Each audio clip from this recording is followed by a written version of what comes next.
बिहार का एक बहुत ही स्वर्णिम इतिहास रहा है। गणतंत्र का मतलब क्या होता है, दुनिया ने सबसे पहले यहीं से जाना। पूरे विश्व में ज्ञान का प्रकाश नालंदा विश्वविद्यालय के द्वारा यहीं से फैला। देश विदेश के कोने कोने से विद्यार्थी शिक्षा ग्रहण करने के लिए यहीं आते थे। भारत के पहले राष्ट्रपति डॉक्टर राजेंद्र प्रसाद का जन्म भी यहीं हुआ। बिहार के नाम और भी बहुत सारी उपलब्धियां हैं खुद पर इतराने के लिए। बहुत सारे बुद्धिजीवी, राष्ट्रवादी नेता, तमाम काबिल अफसर यहीं से आते हैं। लेकिन आज की हकीकत क्या है शिक्षा के मामले में? हमारी यह रिपोर्ट प्राथमिक शिक्षा की जमीनी हकीकत को टटोलने का प्रयास करेगी।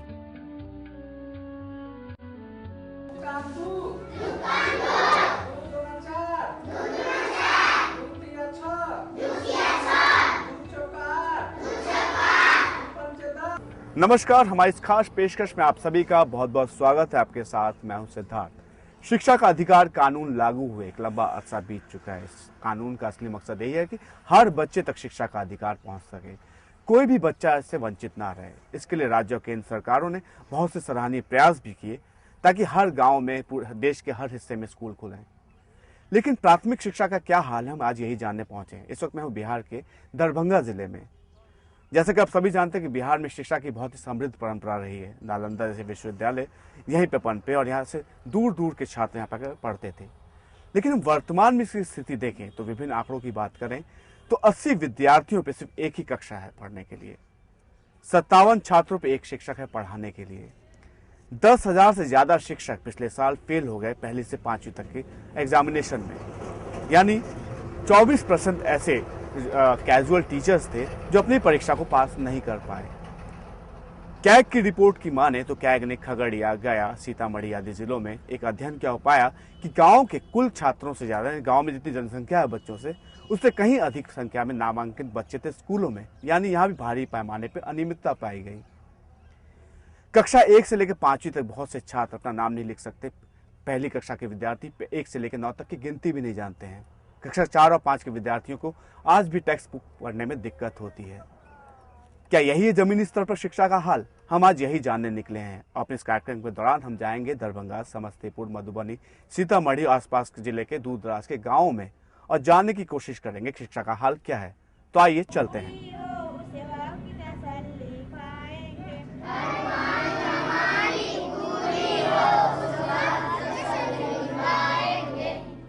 राइट टू एजुकेशन को लागू हुए एक लंबा वक्त गुजर चुका है। यानी शिक्षा हर बच्चे का मौलिक अधिकार है। देश के सभी राज्यों में सरकारें इस कानून को सही दिशा में लागू करने और 100% लक्ष्य को हासिल करने के लिए जी तोड़ मेहनत कर रही है। बिहार सरकार भी इससे अछूती नहीं है। 2014-15 के बजट में राज्य सरकार ने इसके लिए 2,500 करोड़ रुपए के भारी भरकम बजट का प्रावधान रखा है। इससे यह पता चलता है कि राज्य सरकार शिक्षा को लेकर कितनी गंभीर है। लेकिन इस सब के बावजूद अगर हम देखें राष्ट्रीय साक्षरता की दर से बिहार की साक्षरता दर काफी कम है। हालात ऐसे क्यों, हमारी ये रिपोर्ट यही पड़ताल करने की कोशिश करेगी। दरभंगा पटना से लगभग 150 किलोमीटर दूर बसा एक छोटा सा कस्बा है। दरभंगा को तालाबों का शहर भी कहा जाता है क्योंकि यहाँ तालाब की भरमार है। पूरा इलाका पान, मखान, मछली, आम की पैदावार के लिए दूर दूर तक मशहूर है। शहर से निकलने पर अब जहां तक नजर डालिएगा दूर दूर तक सिर्फ हरियाली ही नजर आएगी। बहरहाल हम दरभंगा से 6-7 किलोमीटर दूर एक गांव में हैं। रास्ते में कुछ बच्चों को घूमते देखा तो मन में सहसा सवाल आया कि ये बच्चे आखिर स्कूल क्यों नहीं गए। सुशील नाम है आपका? क्या करते हो आप? काम करते खेत में अपने? स्कूल नहीं जाते हो? क्यों? बंद है। स्कूल बंद है? बंद क्यों स्कूल? जाने के लिए 4 दिन से नहीं होगा। अच्छा, स्कूल में पढ़ाई होती है? किस क्लास में पढ़ते हो आप? किस क्लास में पढ़ते हो आप? दूसरा में पढ़ते हो? अच्छा, मास्टर पढ़ाते हैं आपको अच्छे से? क्या पढ़ाते हैं? नहीं अच्छे से नहीं पढ़ाते, मारते हैं? कहीं कभी कभी आता है, कभी कभी नहीं आता है। गांव वालों से बात करने में पता चला गांव में ऐसे 2-3 स्कूल हैं। कुछ गांव वालों की शिकायत थी कि यहाँ पर रोज स्कूल नहीं खुलता है या मिड डे मील नहीं बढ़ता है। क्या बच्चा स्कूल में पढ़ता है कि सिर्फ खेलने कूदने जाता है? जाए पढ़ेला तो धिया तो कोनो पढ़बै है। मास्टर अपने अथी में लिखा पढ़ी में करत रहा, धिया पुता खेलत रहा। अपन खाली पेपर पढ़े, खाली पेपर पढ़ा, धिया तो पढ़बे न है। मेरे ठीक सामने स्कूल है और मैं पशुपेश में हूँ कि आखिर मैं वहां तक पहुंचूं कैसे। खैर, मैंने रास्ता ढूंढ लिया। स्कूल के बाहर कुछ विद्यार्थी जमावड़ा लगाए बैठे हुए थे। फिलहाल मास्टर साहब नदारत हैं।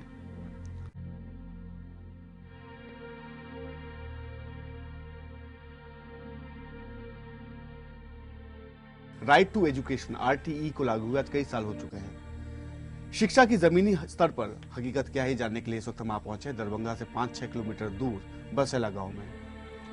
अभी सुबह के 10:15 बज चुके, मंगलवार का दिन है। इन बच्चों के साथ मैं भी यहाँ के टीचर का वेट कर रहा हूँ, कोई टीचर कब आए तो हम रूबरू हो सके और इस गाँव के में शिक्षा का क्या स्तर है, क्या इसकी वास्तविकता है जानने की, उनसे बात करने की कोशिश कर सके। लेकिन फिलहाल मुझे ऐसा होता बिल्कुल भी नहीं दिख रहा है, क्योंकि यहाँ के जो टीचर है कभी आते हैं कभी नहीं आते हैं, और जो बच्चे भी आप गिने चुने देख रहे हैं वो शायद मिड डे मील के लिए आते हैं। आनंद फानन में किसी ग्रामीण ने शायद मास्टर साहब को फोन करके चेता दिया है और थोड़े लंबे इंतजार के बाद वो हमारे सामने थे। हमारे सामने ही स्कूल के विद्यार्थियों ने स्कूल के कमरों और बरामदों की साफ सफाई की।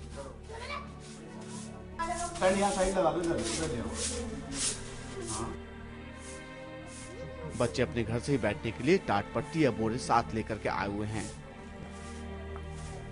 ये है दूसरी क्लास का रजिस्टर, ये है 5वीं का रजिस्टर जो पूरा अप टू डेट है। ये किस महीने के लिए महीना है इसका? अप्रैल। हमारे सामने जो विद्यार्थियों की उपस्थिति का रजिस्टर पेश किया गया वो बिल्कुल अपडेट है। ये बात और है कि आज हमारे सामने विद्यार्थियों की संख्या काफी कम है। टीचर भी यहाँ पे 3 पढ़ाते हैं, फिलहाल 2 ही हैं। ये जो टीचर हैं शिक्षा मित्र हैं जिन्हें निश्चित वेतनमान पर रखा गया है। धरती को स्वर्ग बनाएंगे हम, बदलेंगे जमाना। इन शिक्षा मित्रों का वेतन रेगुलर टीचर के मुकाबले काफी कम है। जैसे तैसे राष्ट्रगान और प्रार्थना हुई। राष्ट्रगान के दौरान सही शब्दों का उच्चारण और सही शारीरिक अवस्था क्या होनी चाहिए ये बात शायद मास्टर जी को भी नहीं पता। इसके बाद कक्षा लेने का दौर शुरू हुआ। सभी विद्यार्थियों को एक ही कक्षा में बिठा दिया गया है। जैसे कि आप देख चुके हैं स्कूल में कुल मिलाकर 3 कक्षाएं हैं। एक में प्रधानाचार्य जी का कमरा है तो दूसरे में मिड डे मील पक रहा है और तीसरे में 1ली से 5वीं तक के सभी विद्यार्थियों को साथ बिठा दिया गया है। स्कूल में मूलभूत सुविधाओं के नाम पर पानी पीने के लिए एक हैंडपंप और एक बंद पड़ा हुआ शौचालय है जो शायद एक अरसे से नहीं खुला। मेरा ऐसा मानना है कि विद्या किसी स्कूल भवन, यूनिफॉर्म, चमचमाते बस्ते और किताबों की मोहताज नहीं है। ये योग्य शिक्षकों की दक्षता और ज्ञान पर निर्भर करता है। तो आइए देखते हैं गुरु जी क्लासरूम में क्या पढ़ा रहे हैं। नाम लिखवाइए।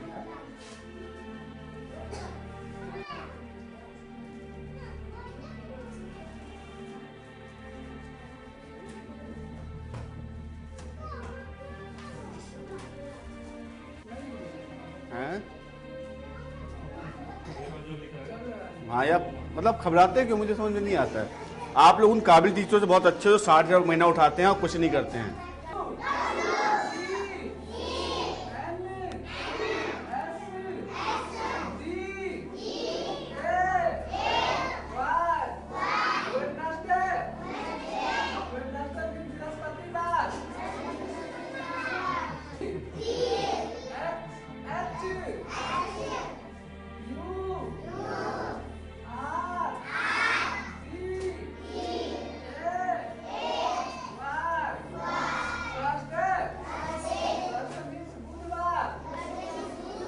गुरु जी के ज्ञान और कौशल को देखकर शायद दूसरी और तीसरी कक्षा के बच्चे भी शर्मा जाएं।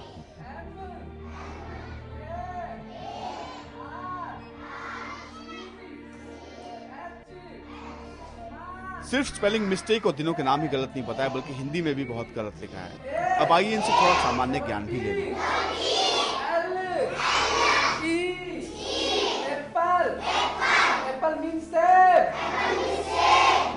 राज्यपाल का लिख लीजिए इसे, तो पता लगेगा ना कुछ पढ़ा रहे हैं इसलिए। अपना आप ही लिखिए ना। अरे आप ही लिखिए ना मास्टर जी, आप ही लिखिए।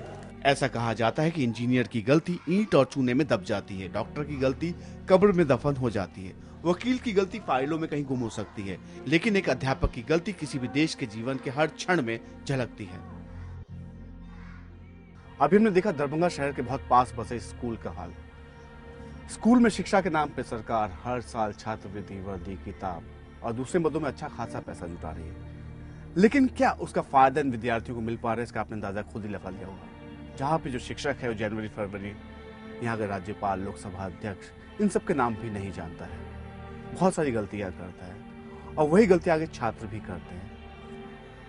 दोपहर 12 बजे तक यहाँ पे 50 से 60 विद्यार्थी देखने को जरूर मिल गए, लेकिन ये शायद कैमरे का कौतूहल था और शायद मास्टर जी की मेहनत भी, इस वजह से इतना लोग यहाँ पे दिखे, वो भी शायद मिड डे मील के लालच में आए हुए थे। ऐसे में सरकारी स्कूलों का हाल और प्राथमिक शिक्षा व्यवस्था का क्या हश्र है, आप खुद ही अंदाजा लगा सकते हैं कि आने वाले वर्षों में इस स्कूल शिक्षा का क्या हाल होगा। अब हम जा पहुंचे अन्य एक ग्रामीण स्कूल में। इस भवन में 2 स्कूल एक साथ चलते हैं। बिहार में 73,000 प्राइमरी स्कूलों में से लगभग 7,000 स्कूलों के पास अपनी बिल्डिंग नहीं है, तो वो स्कूल फिलहाल कुछ इसी तरीके के इंतजाम के साथ चलते हैं। 10 बजने वाले हैं, लेकिन अभी तक स्कूल में किसी भी शिक्षक का आता पता नहीं है। अच्छा, स्वाधीनता दिवस बताओ।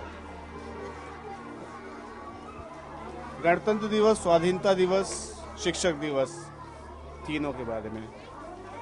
और 10 बजे के बाद जो स्कूल टीचर यहाँ पहुंचे भी हैं, वो क्लासरूम कैसे खोलें, उनके सामने ये यक्ष प्रश्न है, क्योंकि चाबी हेडमास्टर साहब के पास है। फिलहाल बच्चे यहीं बारिश में कहीं खड़े होकर उनका इंतजार करने के लिए मजबूर हैं। 11 बजे के आसपास स्कूल की गतिविधियां शुरू होती हैं। राष्ट्रगान के संदर्भ में, जैसा कि हम पहले स्कूल में भी विसंगतियों का बखान कर चुके हैं, इस स्कूल में भी कुछ ऐसा ही अनुभव रहा। हमारी बातचीत के दौरान बहुत से बच्चों ने छात्रवृत्ति ना मिलने की और किताब ना मिलने की शिकायतें भी हमें बताई। यह स्कूल कक्षा 8 तक है, लेकिन बच्चों का बौद्धिक स्तर यहाँ भी काफी नीचे देखने को मिला। शिक्षक दिवस कब मनाया जाता है? सर शिक्षक दिवस कब मनाया जाता है? भारत के पहले प्रधानमंत्री कौन थे? Sir doctor Rajendra Prasad. भारत की राजधानी कहाँ है? भारत की राजधानी पटना है। भारत के पहले प्रधानमंत्री कौन थे? भारत। बहरहाल यहाँ कुछ ज्यादा पूछने की गुंजाइश नहीं बची। टीचर भी हमसे बचते बचाते घूम रहे थे, कहीं हम उनसे कुछ पूछ ना बैठे।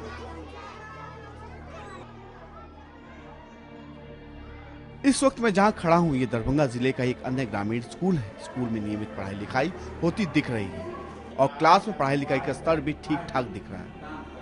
हमने यहाँ बच्चों से बातचीत करके उनकी परेशानियों को जानने की कोशिश की। इस विद्यालय में शौचालय है, पर एक हम लोग को जाने में दिक्कत होती है, इसलिए आपसे अनुरोध करूंगी कि इस विद्यालय में 2 शौचालय हो, एक छात्र और छात्राएं के लिए। 4था 7वां का किताब अभी तक नहीं मिला है, पूरा पढ़ाई खत्म हो गया है। मेरे स्कूल में है 595 बच्चा।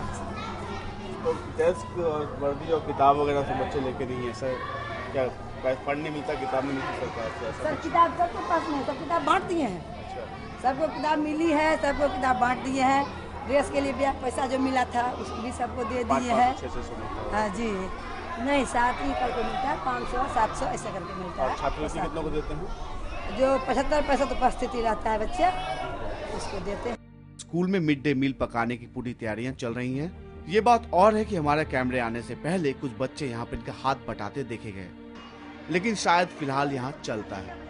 मध्यांतर भोजन पकाने के लिए इन सहायिकाओं को मात्र 1,000 रुपए महीना मिलता है, जिसे ये लोग कतई असंतुष्ट हैं। सर हम कर सके पेट नहीं भरेगा 1,000 रुपया। 9 बजे आते हैं तो 4 बजे जाते हैं।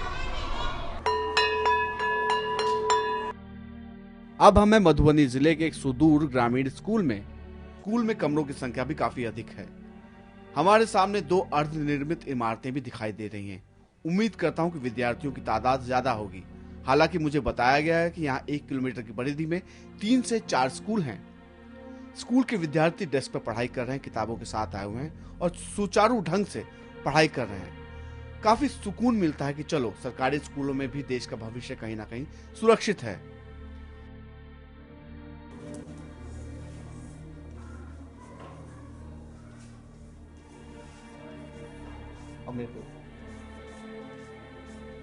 ऐसा नहीं कि बिहार के सभी विद्यालयों की हालत खस्ता है। अभी मैं सकरी के जिस गांव के जिस स्कूल में आया हूँ, स्कूल काफ़ी साफ सुथरा है, बच्चों के पास प्रॉपर बेंच है और बैठ करके तरीके से पढ़ाई भी कर रहे हैं। अभी जानने की कोशिश करते हैं कि विद्यार्थियों का स्तर कैसा है। यहाँ पे जो है कक्षा 5 से लेकर कक्षा 8 तक के छात्र बैठे हुए हैं। इस सवाल का जवाब कौन देगा? आप देंगे? आइए दीजिए। हम 100% आरटीई को अचीव तो नहीं कर पाए, लेकिन उस दिशा में हम अग्रसर जरूर हैं। तो जब हम लोगों की सरकार बनी थी तो बच्चों का इनरोलमेंट करीब 1,33,00,000 था, जो अभी 2 करोड़ से ज़्यादा हो गया। हमारे पास टीचरों की संख्या बिल्कुल नहीं थी।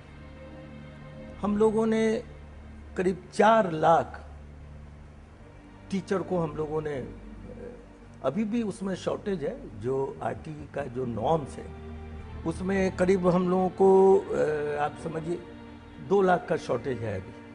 तो 2 लाख में करीब 1 लाख कुछ 70-75 हज़ार तो पोस्ट सैंक्शन है, कुछ पोस्ट हम लोग को और उस आरटी के लेवल में लाने के लिए हम बहुत परेशानी नहीं झेलनी पड़ेगी।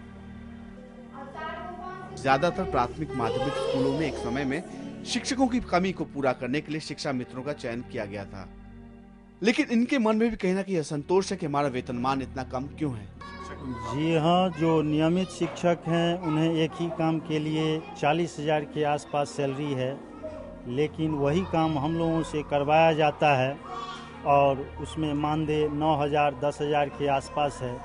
इतने कम मानदेय में जो महंगाई का दौर है, इसमें खुद शारीरिक और मानसिक संतुलन बना करके बच्चों को शिक्षा देना थोड़ा मुश्किल प्रतीत है।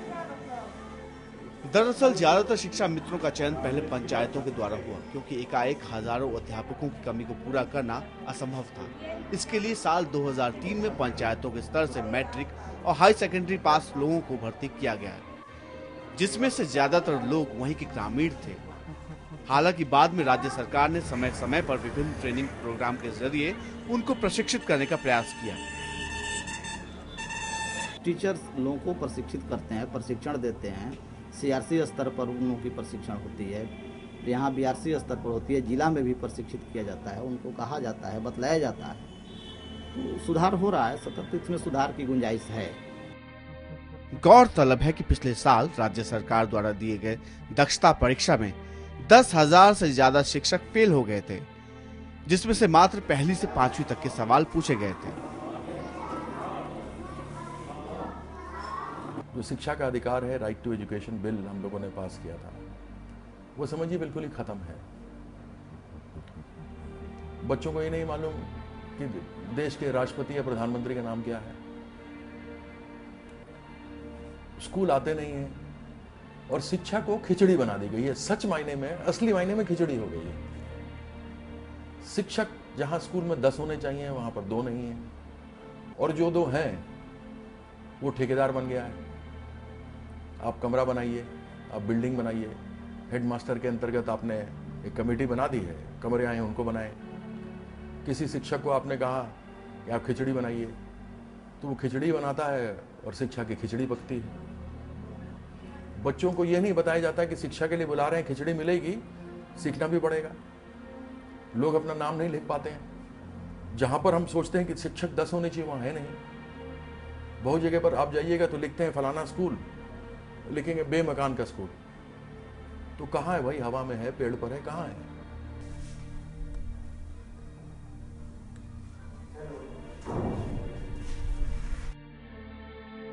दोपहर के 2 बज गए हैं, हमें स्कूल के आसपास कोई विद्यार्थी नहीं दिख रहा।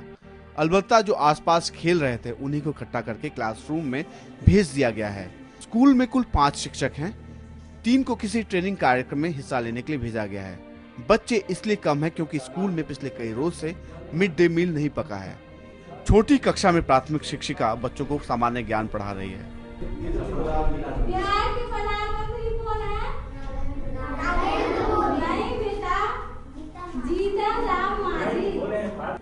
बहरहाल बिहार के प्रधानमंत्री का नाम तो हमें भी नहीं मालूम। हालांकि यहाँ पर कुछ नवनियुक्त शिक्षक भी हैं जिसमें प्रतिभा और ज्ञान की कोई कमी नहीं दिखती। स्कूल के बाहर भैंस चराती है बच्ची संभव है खाना पूर्ति के लिए इसका नाम भी आसपास कहीं किसी ऐसे स्कूल में दर्ज हो। हाँ, कौन सा स्कूल जाती है? स्कूल जाती है? कभी कभी जाती हो? क्यों, रोज क्यों नहीं जाती? अभी रोपनी चल रहा है। किस क्लास में पढ़ती हो? आंकड़े बताते हैं कि 1ली से 8वीं कक्षा तक के छात्रों का ड्रॉप आउट रेट लगभग 83% है बिहार में। इस स्कूल से आगे भी एक स्कूल है, लेकिन कायदे से यहाँ पे कक्षाएं चल रही हैं। हालांकि जो शिक्षक है यहाँ पे बुनियादी चीजों की कमी को लेकर के सवाल उठाते हैं। आंकड़ों की माने तो 80 विद्यार्थियों पर मात्र एक ही क्लासरूम है पढ़ाने के लिए, जबकि शिक्षक और छात्रों का अनुपात 57 पर 1 है, जो कि बेहद चौंकाने वाला है।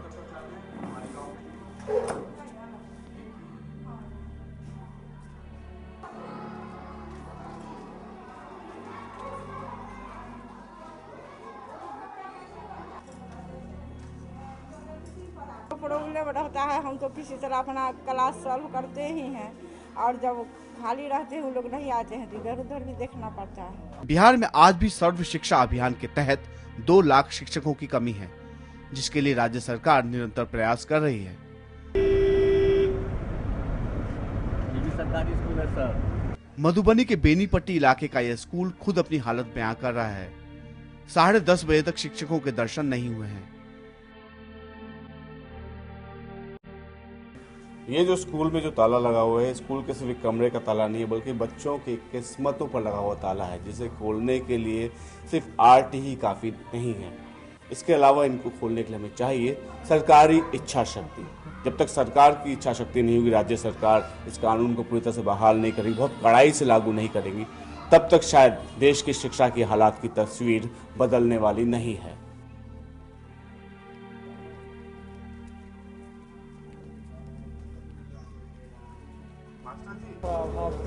जनगणमन बताने के लिए शिक्षक का अभाव नहीं होता सर, टाइम पे आने के लिए शिक्षक का अभाव नहीं होता है सर। बहुत से बच्चों को यहाँ पे राष्ट्रपति प्रधानमंत्री का नाम भी नहीं पता, 8वीं का, यह अभाव नहीं होता है सर।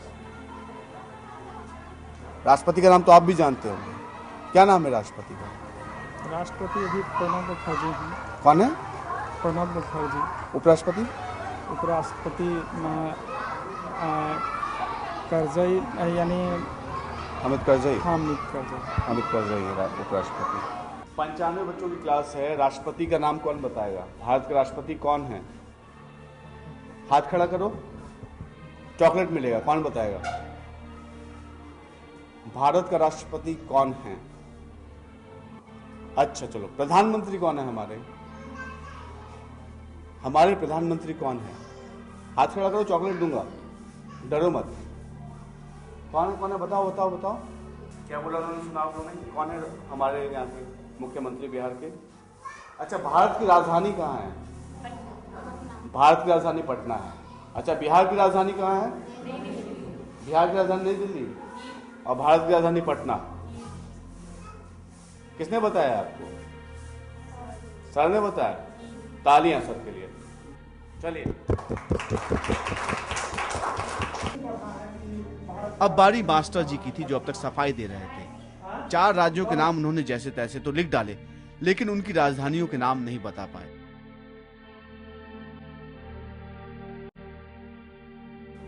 महीने और सप्ताह के नाम भी इंग्लिश में कैसे लिखे, आप खुद ही देख लीजिए। तो ये हमने देखा कि छात्रों का हाल और पढ़ाने वाले शिक्षकों का हाल, राइट टू एजुकेशन का जमीनी स्तर पर क्या हाल आप देख चुके हैं। इसमें इन्होंने ट्यूसडे गलत लिखा है, वेडनेसडे गलत लिखा है, राज्यों की राजधानी के नाम भी नहीं बता पाए। तो हम अभी कहाँ खड़े हैं शिक्षा के स्तर पे, ये सोचने वाली बात है और इस पर गहन चिंतन करने की जरूरत है, नीति निर्माताओं को भी और जो इसके लिए जिम्मेदार हैं उन व्यक्तियों को भी। हो सकता है कि ये टीचर उन टीचरों की लिस्ट में से एक हों जो एक समय फर्जी डिग्रियों के बलबूते पर नौकरी पाने में कामयाब हो गए थे। हालांकि राज्य सरकार ने हाल ही में 1100 से ज्यादा ऐसे शिक्षकों को बर्खास्त किया है और उससे पहले भी उस तरह के कड़े कदम उठा चुकी है। इस सच से इनकार नहीं किया जा सकता कि मध्याह्न भोजन, यूनिफॉर्म, साइकिल और पाठ्य पुस्तकों के लालच में सरकारी स्कूलों में प्रवेश बढ़ा है। लेकिन क्या प्राथमिक शिक्षा का उद्देश्य मात्र स्कूलों में प्रवेश में बढ़ोतरी करने तक ही सीमित रहना चाहिए? यह आज अपने आप में बहुत बड़ा सवाल है।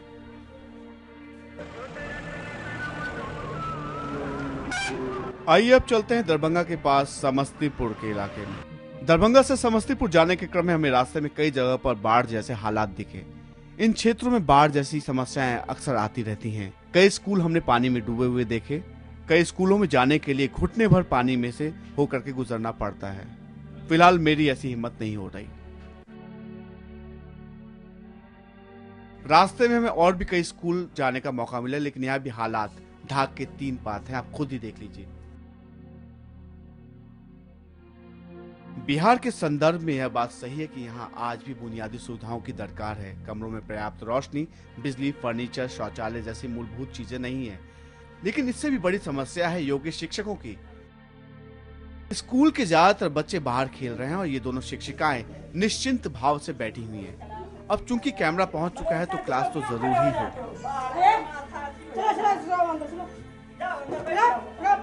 आप दो ही टीचर हैं? प्रिंसिपल?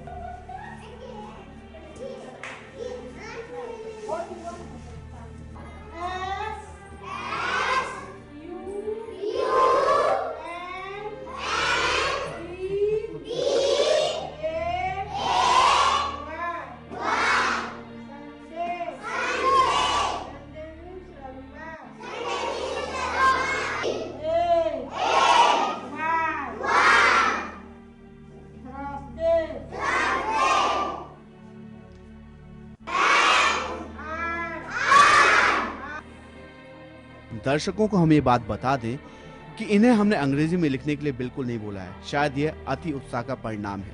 यहाँ के ज्यादातर प्राइमरी स्कूलों में टाइम टेबल को लेकर अभी भी कड़ाई से नियमों का पालन नहीं किया जा रहा। अभी हम जिस स्कूल में गए हैं वहाँ भी यही हालात है कि यहाँ सबसे बड़ी कक्षा 5वीं है, इसलिए उनसे कुछ सवाल करना तो बनता ही है। अलबत्ता हमने इनसे झंडे का रंग ही पूछ लिया। हाँ, भारत की राजधानी कहाँ है बताओ? कौन बताएगा भारत की राजधानी कहाँ पे है? कोई बताएगा? नहीं बताएगा? 5वीं के बच्चे हो।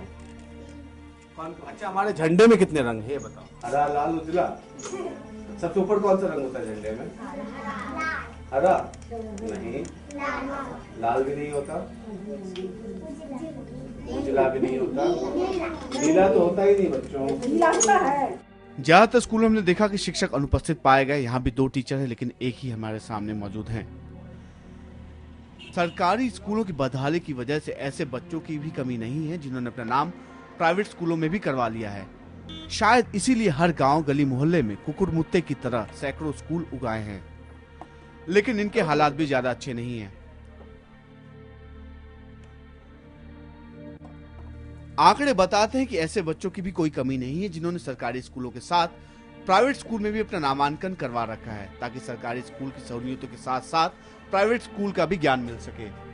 असर की रिपोर्ट बताती है कि पहली कक्षा के 50% से ज्यादा विद्यार्थी संख्या 1 से 9 तक भी पहचान पाने में दिक्कत करते हैं, जबकि कक्षा 4 के विद्यार्थी मामूली जोड़ घटा भी नहीं कर पाते। बमुश्किल 31% विद्यार्थी कक्षा 5 के भाग के सवाल हल कर पाते हैं, जबकि इंग्लिश में 16% से ज्यादा विद्यार्थी ठीक ढंग से सेंटेंस पढ़ पाते हैं। ज्यादातर बच्चों की जो पढ़ाई लिखाई हो ट्यूशन के भरोसे ही चलती है। आइए अब हम आपको लेकर के चलते हैं सीतामढ़ी जिले के कुछ स्कूलों में। कैग ने 2013-2014 में किशनगंज, गया, सीतामढ़ी, खगड़िया जिले के स्कूलों में भारी अनियमितताओं के संदर्भ में एक रिपोर्ट जारी की थी, जिसमें कहा गया था कि 6 से 14 वर्ष तक के छात्रों की कुल आबादी इन जिलों में 22,18,000 है, जबकि स्कूलों में नामांकन 23,03,000 है। हम जिस स्कूल में पहुंचे हैं बच्चों के रजिस्टर खचाखच भरे हुए हैं, लेकिन क्लासरूम में एक भी बच्चा दिखाई नहीं दिया। अलबत्ता 4-5 टीचर आराम फरमाते जरूर दिखाई दिए। समय दोपहर के 1:30 बजे का है। वाकई यह चिंता का विषय है। इस स्कूल में मध्यांतर भोजन का समय हो रहा है। आइए जरा यहाँ मिड डे मील का हाल भी देखें। यहाँ जो रसोई आप देख रहे हैं कच्ची पक्की बनी हुई है। जबरदस्त गंदा पानी आसपास जमा हुआ है। ऐसे में कोई सांप, कीड़ा या छिपकली खाने में चली जाए तो कोई हैरानी वाली बात नहीं है। अगर आप पिछले साल की मिड डे मील से हुई मौतों को भूल भी जाएं तो कुछ दिन पहले ही यहाँ एक और ऐसी घटना हुई है जिसमें कई छात्र बीमार पड़ गए थे। मगर सिस्टम ही ऐसा है कि सब चलता है। 3 रुपये 59 पैसे में इससे ज्यादा बेहतर आपको शायद ना मिल सके, क्योंकि 5वीं तक के विद्यालयों की आवंटित राशि है 3 रुपये 59 पैसे। यानी सरकार जो गरीबी के आंकड़ों का जो बताती है, विश्लेषण जो करती है, कभी 35 रुपये, 38 रुपये, 40 रुपये, कोई दावा करता 5 रुपये भरपेट भोजन, तो ये लोग उनसे कहीं आगे हैं जो कि इतने कम पैसे में भरपेट भोजन इन छात्रों को दे पाते हैं। खाने का स्वाद बहुत अच्छा नहीं है, लेकिन खाने लायक है, खाया जा सकता है अगर साफ सुथरा हो तो।